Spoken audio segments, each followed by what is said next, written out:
et messieurs, amis téléspectateurs, bonsoir et bienvenue à Chemin Critique, à tous ceux qui aiment ce Congo, à tous ceux qui aiment notre pays, à tous ceux qui ont l'intuition de sa vocation de puissance, tous ceux qui, d'une manière ou d'une autre, souffrent de voir ce pays martyrisé par une guerre d'agression, de voir sa population désorientée par des facteurs objectifs, mais quand même par une économie de prédation imposée par l'extérieur.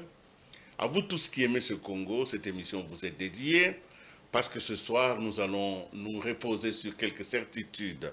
Nous allons discuter, nous allons recevoir, et il y a des moments où un mot, une phrase vient tout justifier, on comprend. Désormais, on va comprendre. Alors, à la source des nations, à la source de toutes les grandes civilisations, il y a ce qu'on appelle les mythes fondateurs. Vous devez avoir un mythe fondateur qui explique votre entrée dans l'histoire. Parce que ces mythes fondateurs, à l'époque quand on était enfant, autour de nos mamans, de nos grands-mères, au village, ça commençait toujours par « il était une fois ». Forme de conte, mais plein de leçons. Nous avons donc ainsi construit nos personnalités autour de ces légendes, autour de ces histoires qui n'expliquaient pas tout, mais qui nous donnaient la force de continuer le chemin. Alors, le Congo, notre pays, a-t-il vraiment commencé en 1885? Pouvons-nous dire que le peuple qui vivait sur ce territoire, ces royaumes qui échangeaient entre eux des bonnes pratiques, ont attendu que Henri Morton Stanley, que Léopold II se réunissent quelque part pour nous donner une identité? Sommes-nous vraiment un peuple dont la conscience est conduite par les actions des autres, les Occidentaux, parce qu'il s'agit d'eux? Nous ont-ils vraiment créés, comme on dit, comme pays? Nous disons non. Nous disons que le Congo existe et l'esprit du Congo est plus puissant que l'accident de la rencontre avec les Occidentaux. Et nous partons du principe que ce qu'ils ont fait en 1985, ils se sont rangés à une réalité qui existait avant. Eh bien, qu'est-ce qu'il y avait avant? Voilà les cadeaux de cette émission. J'ai donc le plaisir de recevoir un homme qui offre aujourd'hui quelque chose d'important. Cette émission, il ne faut pas la rater. Il faut la revoir. Parents, enfants, enseignants, étudiants, je vous demande de revoir cette émission plusieurs fois, de la partager même avant que vous ne l'ayez totalement suivie, parce qu'elle va interroger notre mythe fondateur. Je reçois avec plaisir le professeur José Boniemé. Bonsoir, professeur. Bonsoir. Oui. Voilà, c'est vraiment un cadeau que vous soyez sur ce plateau. Mais vous êtes quelqu'un scientifique d'abord, vous êtes un expert polyvalent en géographie, vous avez fait l'aménagement du territoire, vous avez fait urbanisme et développement durable, vous êtes titulaire d'un doctorat en géographie et développement régional, vous avez ainsi occupé plusieurs fonctions, plusieurs postes de direction au ministère des Ressources naturelles du Québec au Canada. Vous avez été aussi consultant pour les Nations Unies.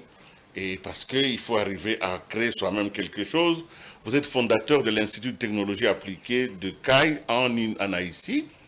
Vous avez dirigé aussi une usine d'huile essentielle, des vétuvers et citrons.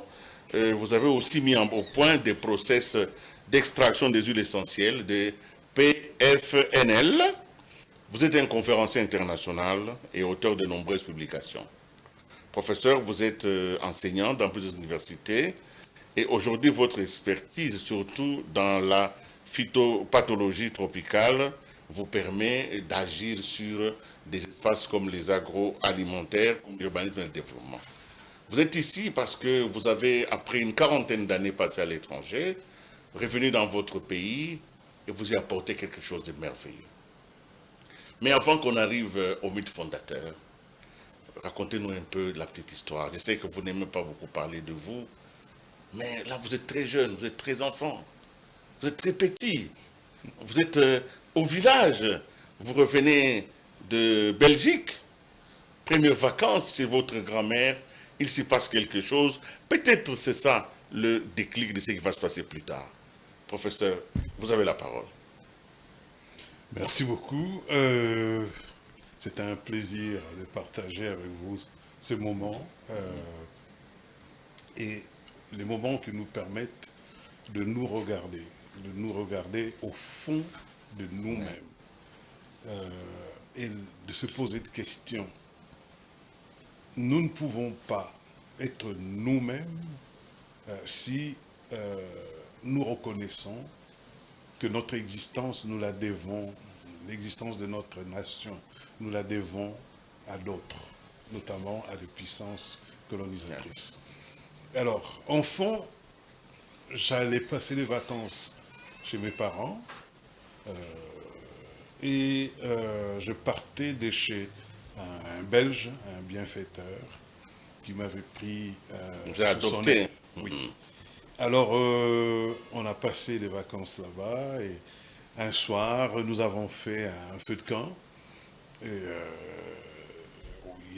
on dansait, on chantait comme font tous les petits, les petits Africains dans des coins reculés, très loin des villes.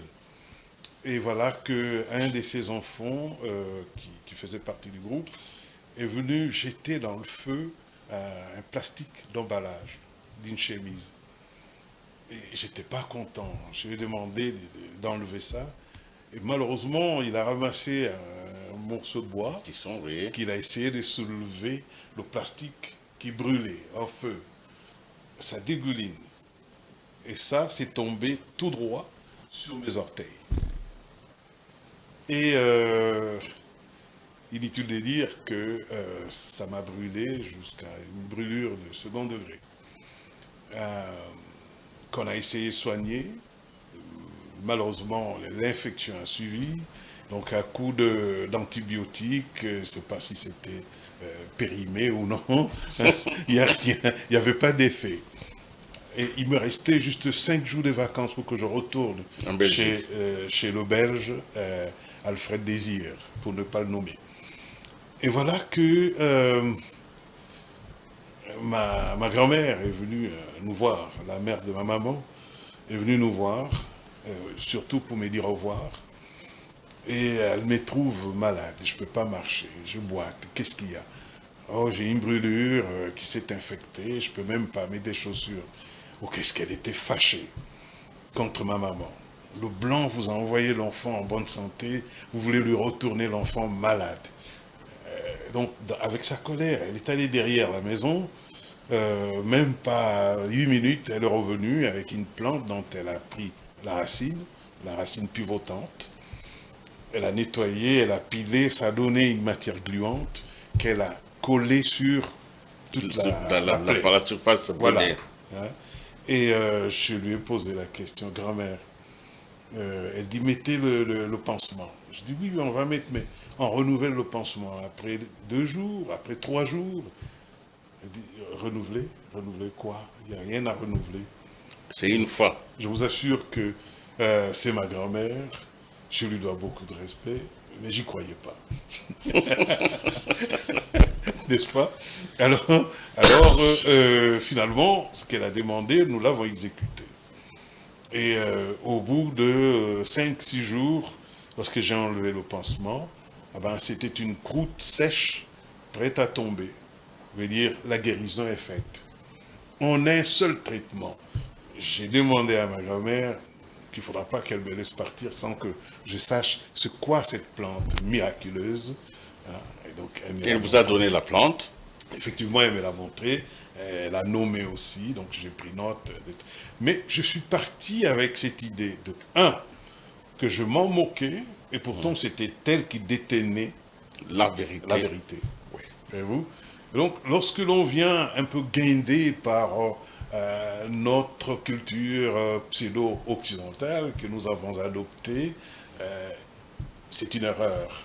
Une erreur d'aller jusqu'au fond, de croire à ce que l'éducation occidentale nous a inculqué, parfois de force, à l'époque de la colonisation, que ce qui relève de notre savoir ancestral, ce qui relève de nos traditions, c'est satanique, ça n'a aucune importance. Non, c'est une erreur. une grande erreur. Et d'ailleurs, ça vous a préservé parce que aujourd'hui que vous fassiez de la phytopathologie tropicale, que vous vous occupez des plantes et vous les gérez, ça veut dire que votre grand-mère a continué à vous inspirer jusqu'à ce jour, je pense. Alors, professeur Boniemé, vous avez une longue histoire à raconter, mais aujourd'hui, on ne racontera pas tout. Aujourd'hui, on va aller à ce que j'ai promis. On va parler des mythes fondateurs. Mais d'abord, prenons un premier élément, c'est que les Noirs que nous sommes, l'Africain est le premier homme sur la Terre. Même ça, même l'Occident n'est pas parvenu à nous l'enlever. Donc, ils ont tout bousillé, ils ont tout changé, mais ils savent que la vie est apparue ici en Afrique. En tout cas, la vie humaine, c'est l'homme noir. L'homme noir a donc occupé cette planète le premier sur plusieurs aspects. Mais alors, plus tard, quand l'Occident va prendre la direction du monde par ce que nous savons, par la violence, par la science et tout ça, l'Occident a créé les origines. L'Occident a expliqué son propre monde. Alors, c'est à ce monde-là que nous avons été accrochés. Et pourtant, l'Afrique avait une histoire qui était plus longue et plus ancienne que celle de l'Europe. Je voudrais, avant que nous entrons dans le Congo, demander à notre régie de nous faire un petit, on va rentrer un peu dans l'histoire, on va prendre comment certains mythes fondateurs, d'ailleurs, ont forgé finalement notre histoire. L'Afrique a donné beaucoup à l'humanité. Même les croyances, même les livres sacrés, tout a commencé en Afrique. Je voudrais demander à Alice Pemba de nous envoyer juste quelques extraits de ce qu'on appelle les tablettes de Nemrod et de ce qu'on appelle aussi les livres d'Enoch, parce qu'on en parle beaucoup, parce que ça a été enlevé de la Bible, justement parce qu'il y avait un lien avec l'Afrique, notre continent. Suivons cet extrait. Les origines africaines de l'humanité ne seraient pas complètes sans l'exploration du livre d'Enoch. Cet ancien texte religieux juif attribué à Enoch, l'arrière-grand-père de Noé, révèle une perspective unique sur le monde antédiluvien, les anges déchus et la prophétie. L'association d'Enoch avec l'Éthiopie permet d'affirmer que ces rencontres et enseignements remarquables se sont déroulés dans le paysage africain. Le récit d'Enoch est une tapisserie passionnante tissée de voyages mystiques et de rencontres avec des êtres divins. Selon le texte, Enoch est emmené dans les cieux, un voyage au cours duquel il reçoit de profondes informations sur le cosmos, les secrets de la création et les jugements divins. Cette aventure dans les royaumes célestes et la transmission de la sagesse qui s'ensuit constituent un événement crucial, dont les spécialistes pensent qu'il porte les traces des traditions spirituelles africaines, en particulier celles qui mettent l'accent sur les rencontres directes avec le divin. En outre, le livre d'Enoch introduit le concept des gardiens ou des anges déchus qui sont descendus sur la terre et se sont mêlés à l'humanité, lui enseignant divers arts, sciences et secrets divins. Selon certaines théories, cette descente d'êtres célestes et la diffusion des connaissances qui en a résulté pourraient symboliser d'anciennes interactions entre des civilisations avancées et des tribus africaines indigènes. Les prophéties d'Enoch, en particulier celles qui concernent le jugement et la justice divine, ressemblent étrangement à certaines prophéties tribales africaines. L'accent mis sur la conduite éthique, les conséquences des transgressions et un système de justice cosmique s'alignent sur plusieurs traditions de sagesse africaine. À travers le livre d'Enoch, nous sommes invités à considérer l'Afrique comme un lieu de révélation céleste, de sagesse divine et d'expérience mystique, ce qui en fait une pierre angulaire importante. Dans la construction des récits bibliques, bien que les tablettes d'émeraude ne fassent pas traditionnellement partie du canon biblique, elles sont des sources vitales qui éclairent le profond héritage intellectuel et spirituel de l'Afrique, et plus particulièrement de l'Égypte ancienne. Les tablettes d'émeraude sont un fascinant recueil de versets énigmatiques, chargés d'allégories et d'intuitions métaphysiques profondes. Ces tablettes, prétendument écrites par Thoth, résument une vision globale du monde et une compréhension de la réalité d'un point de vue ancien. Elles abordent des sujets profonds tels que la nature de l'existence, la structure du cosmos, les principes d'harmonie et d'équilibre, les lois de cause à effet et l'exploration de sa propre nature divine. Les connaissances encodées dans les tablettes d'émeraude s'alignent harmonieusement sur diverses traditions de sagesse originaires d'Afrique, du principe de Maat, l'ancien concept égyptien incarnant la vérité, l'équilibre, l'ordre et l'harmonie, à l'axiome hermétique « comme en haut, comme en bas », qui fait allusion à une interconnexion harmonieuse entre le cosmos et la vie sur Terre.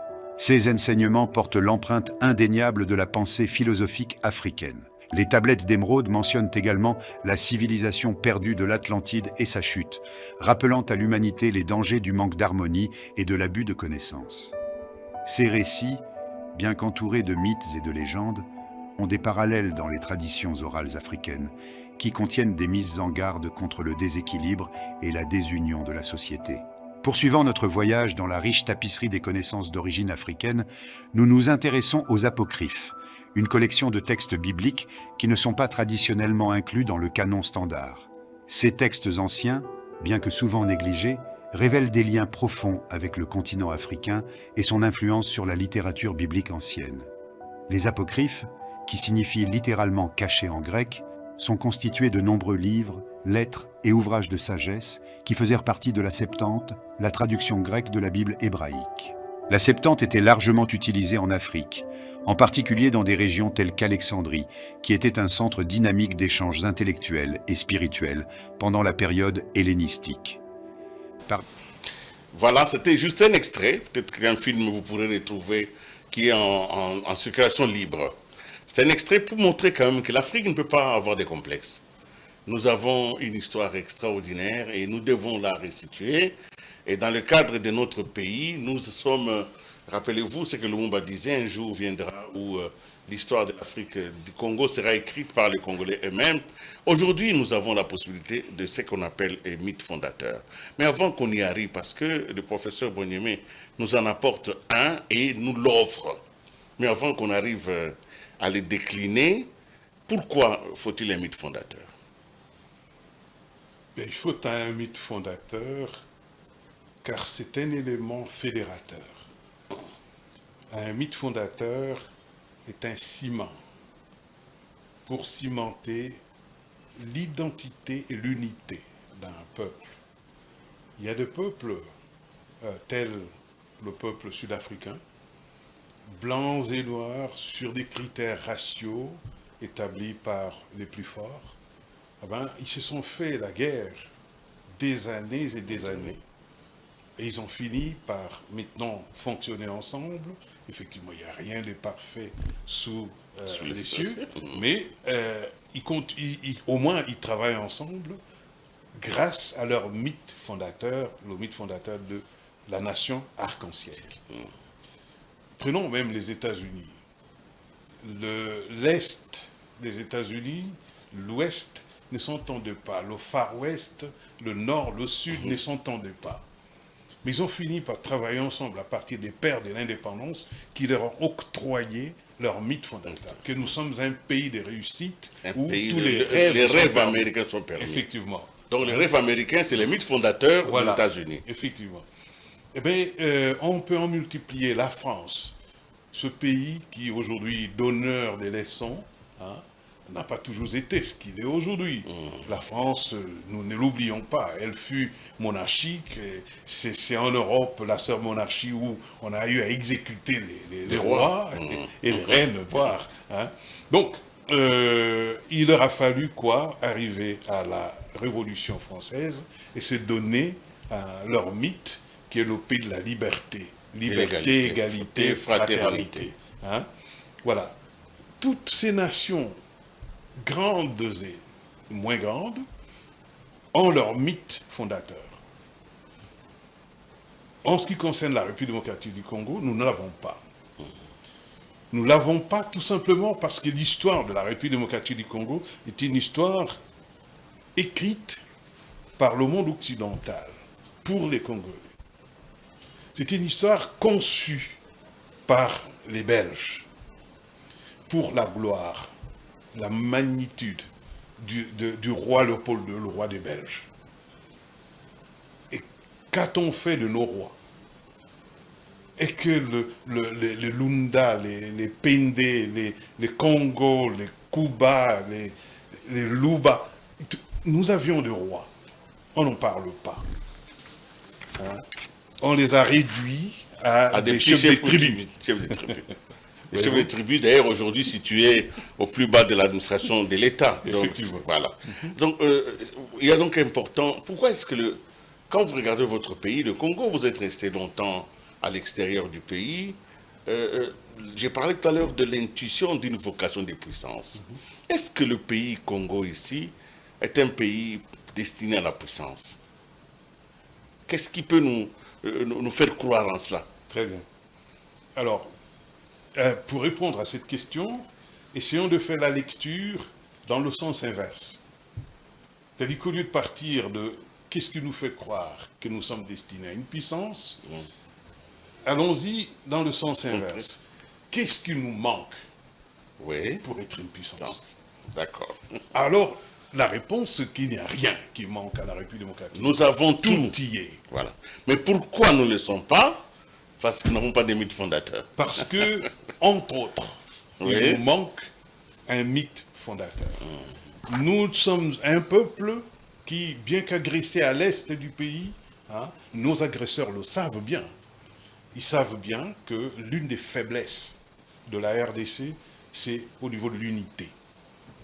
C'est au niveau de l'identité même du Congolais de la RDC. Souvent, les gens s'attachent fortement à leur identité ethnique ou à des identités de protonation et non à l'identité actuelle. Or, nos ancêtres, nos parents se sont battus contre le colon pour l'indépendance. Nous sommes donc une nation indépendante. Mais qu'est-ce qui nous manque? Il nous manque la liberté et il nous manque la production. Ils ont eu pour nous l'indépendance. Il nous faut maintenant produire une nation à nous et non pas celle que nous a léguée l'occupant belge. Alors, vous l'avez tellement bien dit, parce que je suis en train de visiter aussi en même temps l'éditorial que vous avez publié à cet effet. On a montré un peu l'affiche. Vous dites ceci, je vous cite, que faut-il alors à la RDC pour consolider et cimenter son unité et déchaîner le patriotisme?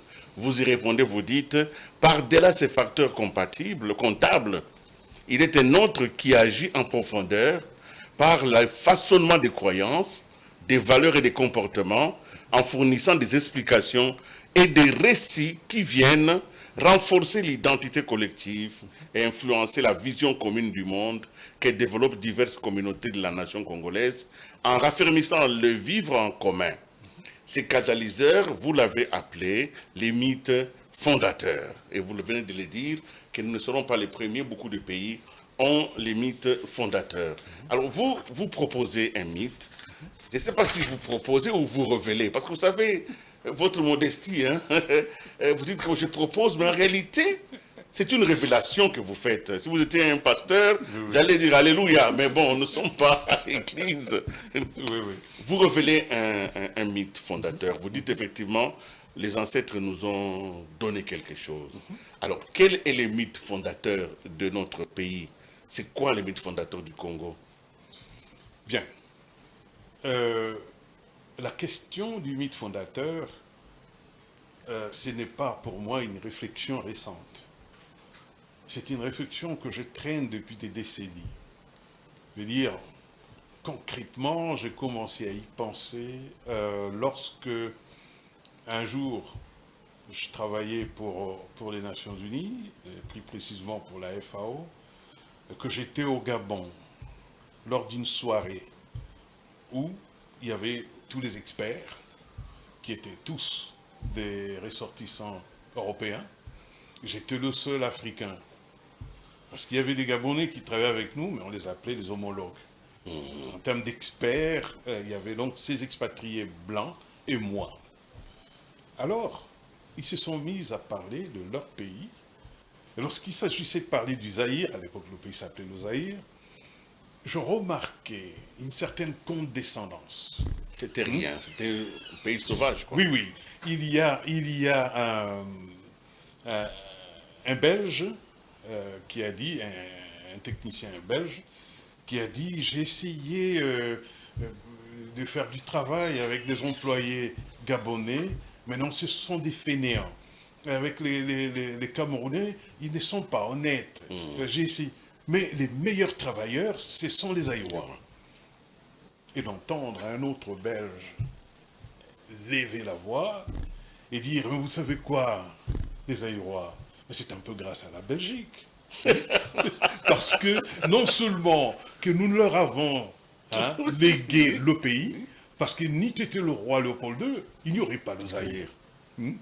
Et deuxièmement, nous leur avons éduqué la façon de travailler, la rigueur dans le travail, comme si les Zaïrois n'avaient le mérite de rien.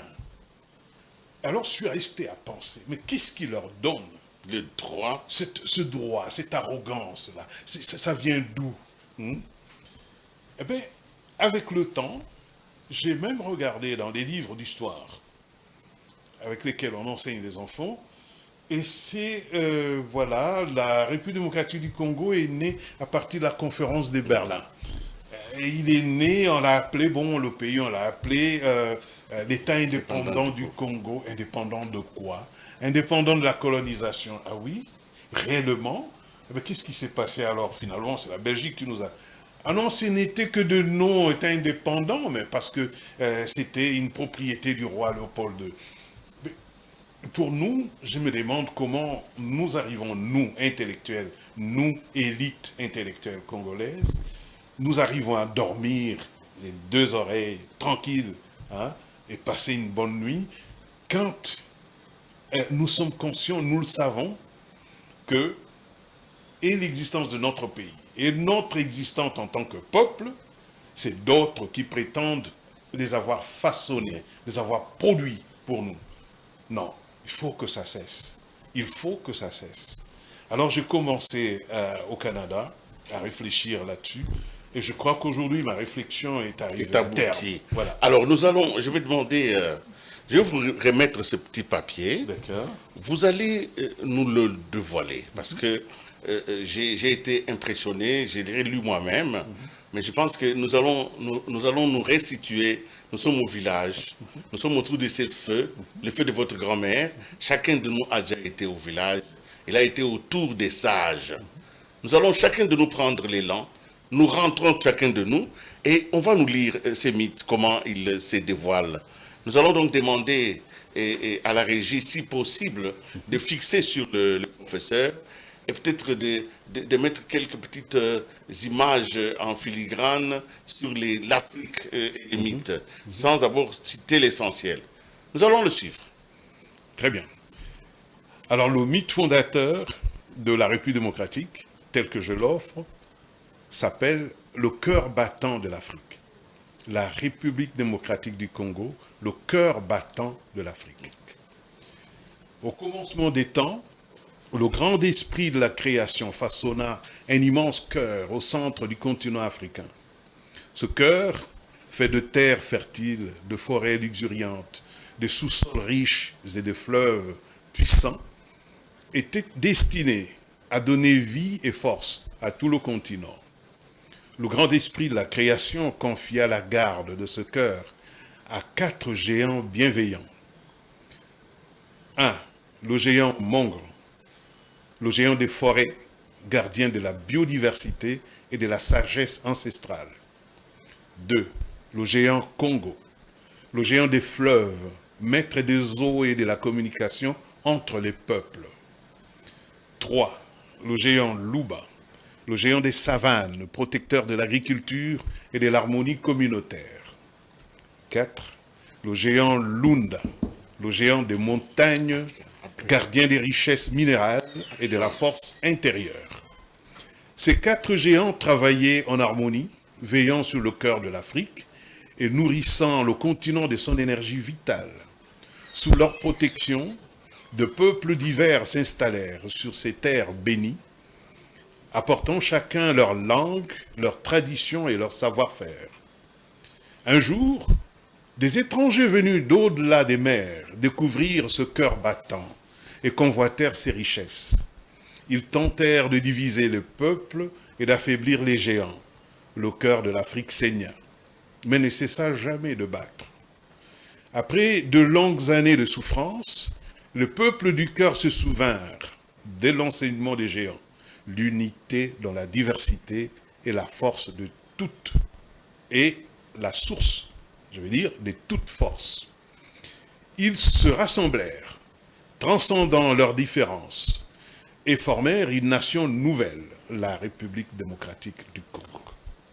Aujourd'hui, le cœur de l'Afrique bat plus fort que jamais.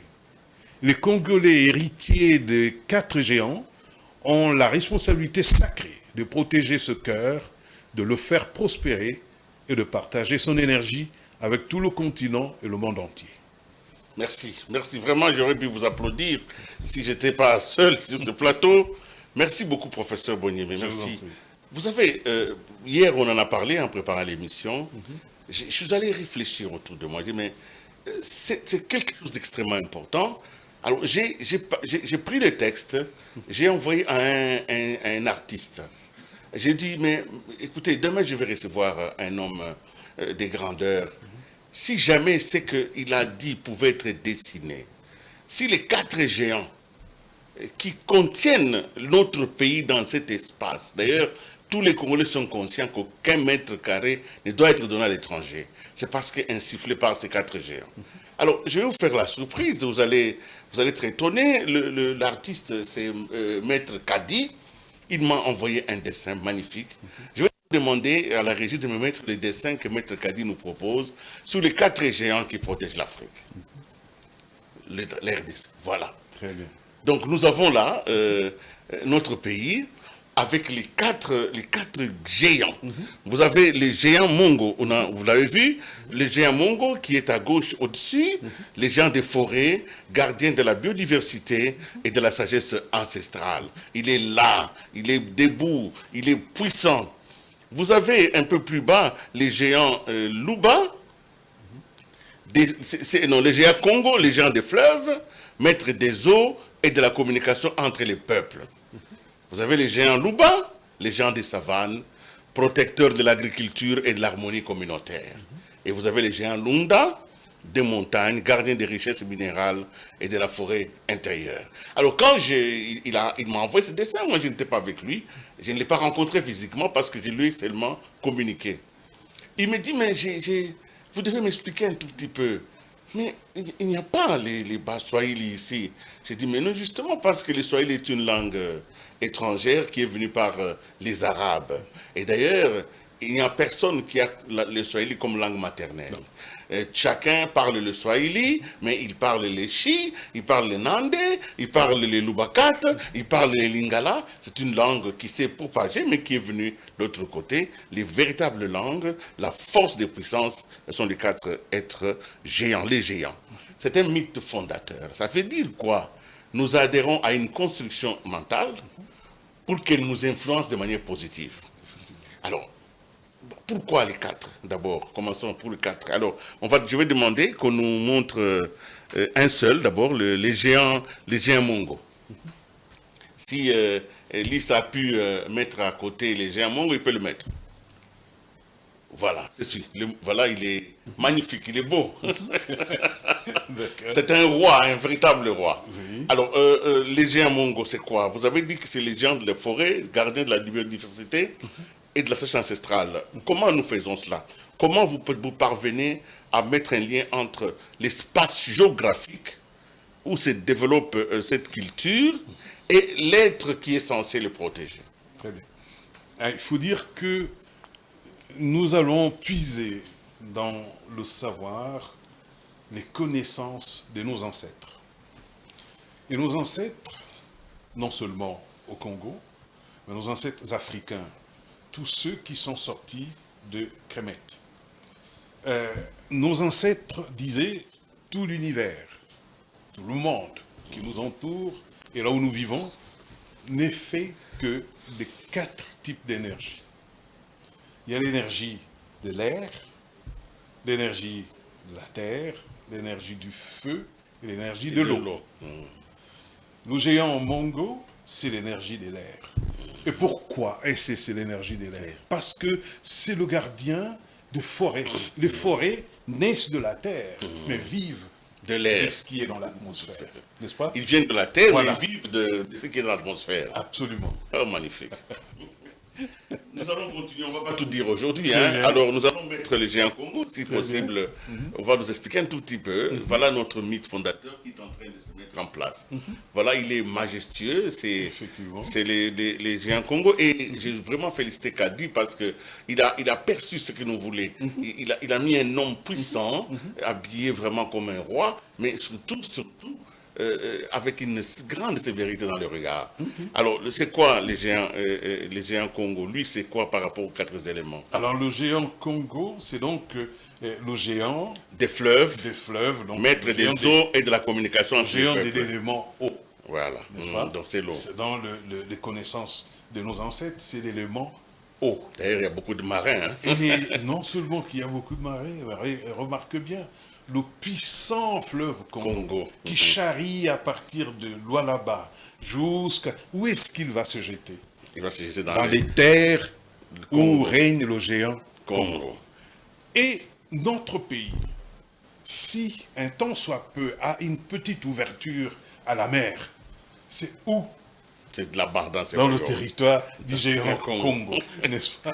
Voilà. Très bien. Nous continuons. Nous sommes au géant Luba. Alors, On va le montrer d'abord si on l'a capturé par Kadi. Très bien. Et Maître Kadi, vraiment, il Je a le été félicite. magnifique. Moi aussi, je le félicite. Voilà, les géants, on va même un peu du raffia, un tout petit peu. Voilà, ça c'est le Luba. Donc, c'est les géants des savanes, protecteurs de l'agriculture et de l'harmonie communautaire. Évidemment, dans la savane, c'est l'agriculture. Hein? Oui. Ok, je vous en prie. Alors, ça c'est l'élément, c'est l'esprit, hein, le géant de l'esprit, Luba, et le géant de l'élément terre. Terre, oui. Hein. Et c'est cette terre nourricière qui nous nourrit tout le monde, n'est-ce pas? Et ça occupe surtout, majoritairement, les régions des plateaux. Hein. Vous sortez de la cuvette, vous vous élevez au niveau des plateaux qui entourent, qui délimitent la cuvette centrale. Nous avons donc, dans la partie sud, cette Savane, d'ailleurs, cette on a savane-là, énormément oui, les greniers de ce hein, côté-là. voilà. Et ça va jusque dans les Très Kivu bien. parce que c'est pratiquement les mêmes peuples. Parce que quand vous voyez Oh oui. un Moulouba, un Chi, ils ont pratiquement les mêmes racines et ils parlent presque des mêmes valeurs. Alors nous terminons avec les géants Lunda. Les géants Lunda, je Où pense est-ce que ça qu'il c'est est? les feux. Il est là, donc Très bien. il est magnifique. Kadi, vraiment encore manifestation. Les géants Lunda, c'est les géants des montagnes, gardiens des richesses minérales et de la force intérieure. Ah, ça tombe bien, hein, Kolwezi, voilà, Lubumbashi, tous ces. D'ailleurs, c'est à cause où par les géants Lunda, la guerre des minéraux a commencé ici. Très bien. Et alors, le géant Lunda, c'est le géant qui représente l'esprit ou l'énergie de l'élément feu. Feu. Et ça vient de ce feu-là, c'est pas le feu qui vient de l'extérieur, donc du soleil, mais le feu qui vient de l'intérieur de la terre. Ce feu qui vient du noyau magma. terrestre, de magma. Et je n'aimerais même pas dire magma, je peux aller un peu plus loin. Parce que magma, ce sont les Occidentaux qui l'ont limité comme ça. Et personne ne sait réellement dans quel état se trouve le magma. Et lorsque nous savons les principaux éléments de la matière, le solide, le liquide, air, oui, d'accord, mais quand vous trouvez une matière qui est à 10 millions de degrés Celsius, vous ne savez pas dans quel état ça se trouve. C'est un liquide, c'est un liquide ou on c'est peut pas un savoir. gaz. 10 millions Voilà, de justement. On ne peut pas savoir parce que on a dépassé les niveaux de. Voilà une énergie indescriptible qui représente donc, quand cette énergie sort chez nous, en République démocratique du Congo, hein, c'est le géant Lunda, hein, qui la gère. Alors, chers amis téléspectateurs, je sais que ça bouscule un tout petit peu nos habitudes. Nous avons été alimentés à la petite cuillère par des croyances d'emprunt. Peut-être le temps est venu, surtout pour l'élite, de s'interroger. Alors, professeur Boniemé offre ces mythes fondateurs. Il dit aux Congolais, non, vous n'avez pas été créé par les Belges. Vous avez été créé par lui-même, les créateurs. Il a mis dans cet territoire 4 géants.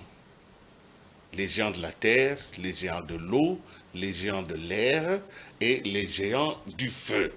Les 4 géants sont là et protègent ce Congo. Et je pense que ces mythes fondateurs, il a ceci de magnifique, c'est qu'il rompt avec l'indignité. Il rompt avec la petitesse. Nous sommes un véritable pays puissant. C'est à nous de nous projeter parce que nous ne sommes pas seuls. Les créateurs est donc avec nous. Alors, comment les mythes fondateurs va se diffuser? Comment faire de ces mythes un objet du savoir? Bien. Il ne faudra pas que ce mythe soit relégué aux oubliettes. Il faut qu'on se l'approprie et qu'on s'en serve pour faire savoir au monde entier ce que nous sommes. Nous sommes issus de ce mythe et non pas des papiers, des règles et des crayons de la conférence de Berlin ou de la ruse même. J'ai lu quand j'étais jeune élève dans des écrits belges que bon voilà, le roi Léopold II a été le monarque le plus rusé. Et c'est comme ça qu'il a pu avoir la terre aussi. Oui, le Congo aussi vaste pour la Belgique. Très bien. Mais nous ne pouvons pas les condamner pour avoir produit ça, pour eux. Pour eux, c'était un génie. Ce qu'ils produisent pour eux ne doit pas être imposé à nous. Nous avons notre propre lecture des événements, de l'histoire, et qui colle à ce que nous sommes, à ce que sont nos origines. N'est-ce pas?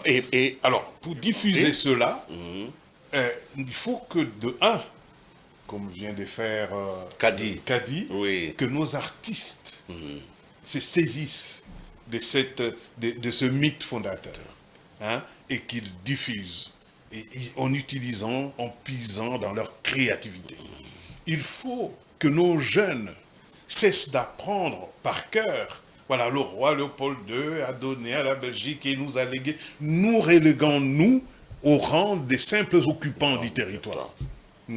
Non, ce territoire est le nôtre. Et nous sommes donc des fiers héritiers de ces géants, n'est-ce pas?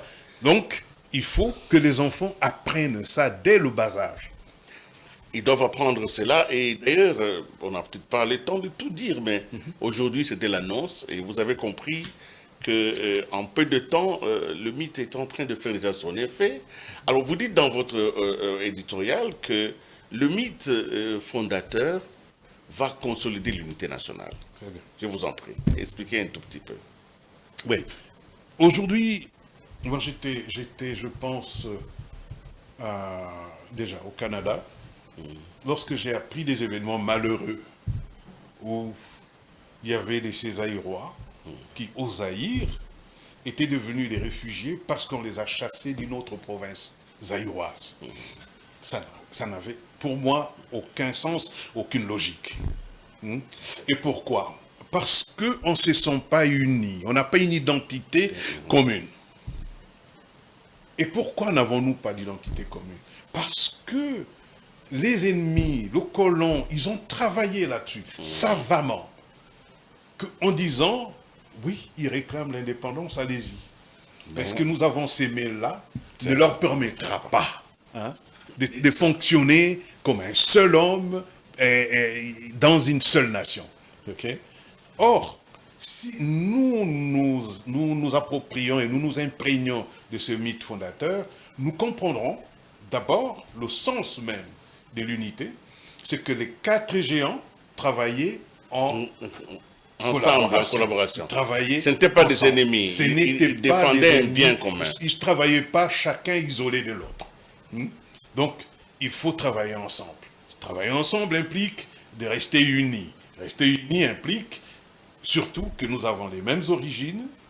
Donc, voilà, notre identité est seule et unique, l'identité congolaise. Non pas cette identité congolaise que les Belges ont essayé de venir implanter pour dire par après, on vous dit, votre identité, vous êtes congolais, mais vous êtes congolais Nandé. Ah non, vous êtes Congolais, plutôt Bateke. Voilà. Non, non, non.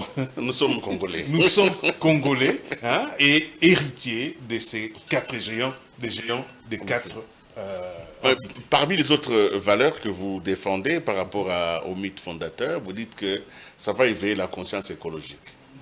Et vous dites aussi encore que ça va donner la fierté nationale, ça on peut le comprendre, mais vous allez expliquer sur la conscience écologique, mais aussi quelque chose de merveilleux, vous dites que ça va influencer la résilience historique. Très bien. La conscience écologique, déjà, il y a un géant, le géant de l'air, le géant Mong. Ces géants ne veillaient-ils pas, ou ne veillaient-ils pas déjà sur les végétaux, les forêts? Or, l'élément critique aujourd'hui, à travers le monde entier, hein, qui sera victime, ou qui l'est déjà, hein, des réchauffements climatiques, des changements globaux, c'est d'abord la végétation. Le Congo, nos géants, nous ont légué la 2e forêt tropicale, poumon de la planète entière. Cette forêt-là se trouve ici au Congo, que nous ont légué nos ancêtres. Et donc, si nous prenons en considération qu'il s'agit d'un legs des géants, de ces géants bienveillants, qu'il s'agit d'un legs qui vient de l'élément air, n'est-ce pas? Nous n'allons pas, nous comporter envers ce legs comme des prédateurs qui viennent de l'extérieur, hein, et qui n'ont aucun souci, aucun respect de ce qui nous a été légué à nous. D'ailleurs, pendant la période du Covid, c'est les végétaux qui nous ont aidés. Très bien. Hein, c'est ces géants-là, derrière qui se tient le Créateur lui-même, qui a donné à son peuple. D'ailleurs, on allait au beach pour prendre les herbes venues de toutes les communautés riveraines du fleuve Congo. Alors, évidemment, la résilience historique, ça signifie que nous allons résister quand même à tout ce qui est fait comme Congo bashing et tout ça. Oui. Il faut dire que du côté des Occidentaux, et notamment des colons belges qui ont la prétention, hein, de connaître mieux le Congo que quiconque, personne n'est donné un penny, un sou pour la survie de la nation congolaise. C'était une nation vouée à l'éclatement, à la balkanisation. Mais voilà que chaque fois qu'on nous croit au bord des précipices, hein, nous revivons toujours. Ben oui, mais il y a de ces géants qui nous protègent, qui veillent, n'est-ce pas? Ah, vous avez fait de bonnes révélations aujourd'hui. Alors, l'ensemble de ces mythes fondateurs nous permet d'aller vers un avenir radieux. Nous pouvons voir un avenir avec optimisme. Mais il nous faut quelques conditions. Qu'il faut-il faire pour que le Congolais, maintenant qu'il sait qu'il a tout, maintenant qu'il sait que ce n'est pas une création de laboratoire et de la spéculation sur la place de Berlin, le Congo sait qu'il a une histoire puissante qui vient de très très lointains passés. Comment est-ce qu'il peut maintenant envisager son avenir? Bien. Nous avons, nous, Congolais, parmi les Africains, une population suffisamment instruite. Les intellectuels, les scientifiques congolais, on n'a qu'à observer à l'extérieur pour comprendre que les Congolais n'ont pas à rougir devant d'autres nations africaines. Allez-y dans les institutions des Nations Unies, vous verrez les prestations des Congolais, hein, c'est toujours parmi les meilleures. Si nous regardons au niveau de l'accès à des nouvelles sciences, des nouvelles révolutions, hein, industrielles, les Congolais ne sont pas du reste. Et donc, ce côté-là, nous jouons bien. Ce qui nous reste, et là où les ennemis savent bien notre faiblesse, c'est l'unité. Ils savent bien, regardez l'agression à l'est de notre pays. Cette agression n'aurait pas fait des décennies, ni été l'infiltration et la traîtrise des Congolais. Traîtrise des Congolais. Pourquoi sont-ils des traîtres? Tout simplement parce que la fibre patriotique ne vibre pas suffisamment. Et pour faire vibrer cette fibre patriotique, il faut notre mythe fondateur. En tout cas, je suis vraiment content parce que vous dites ceci dans toujours le texte que nous avons le plaisir de retrouver. Vous dites, ces mythes va positionner la RDC comme le cœur vital de l'Afrique, prêt à assumer un rôle de leader sur la scène internationale et mondiale.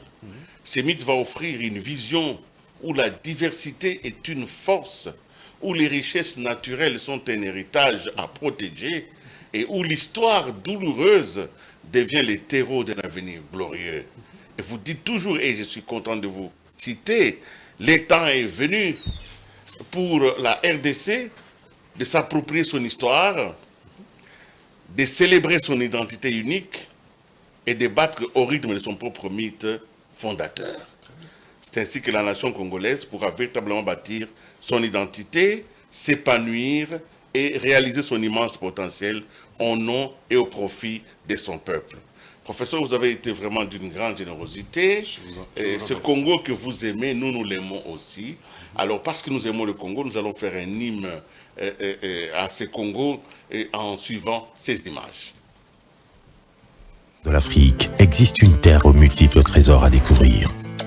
C'est la terre du léopard, de l'okapi, des bonobos, des rhinocéros blancs, du poisson tigre, du pangolin, des tortues géantes, du merle à la tête blanche.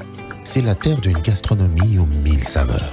C'est la terre des montagnes aux neiges éternelles et des volcans ardents. C'est la terre d'un majestueux et puissant fleuve aux innombrables affluents et confluents, traversés par des rivières et des lacs à la beauté paradisiaque, offrant un spectacle que vos yeux ne pourront voir nulle part ailleurs. C'est la terre des minerais stratégiques qui abreuvent la technologie mondiale. C'est la terre de la grande forêt tropicale humide, poumon écologique de l'humanité, avec ses gardiens détenant les secrets ancestraux. C'est la terre de Zingakuvu, de Kimpavita, de Kimbangu, de Lumumba. C'est la terre de l'ambiance et de la rumba. C'est la terre de l'élégance. C'est la terre du combat du siècle. C'est la terre de l'hospitalité légendaire. C'est le cœur de l'Afrique. C'est la République démocratique du Congo. Explorez la RDC, cœur de l'Afrique.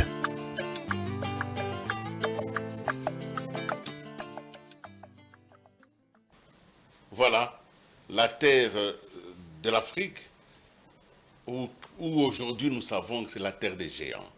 C'est aussi la terre des géants, c'est aussi cette terre du cœur battant de l'Afrique. Nous sommes arrivés à la fin de cette émission. Je voulais rester un peu dans la joie, mais je suis gravement touché par les vérités qui viennent d'être dites aujourd'hui. Et je voudrais donc donner la parole au professeur Joseph Boniemé, un petit mot pour clôturer cette émission, parce qu'en réalité, c'est un commencement. Vous allez être invité, réinvité plusieurs fois pour que chacun d'entre nous puisse bénéficier de la force qu'il y a dans le mythe. Bien, merci. J'aimerais bien que ce mythe fondateur que nous offrons aujourd'hui serve à faire voir aux Congolais que chaque fois que nous sommes devant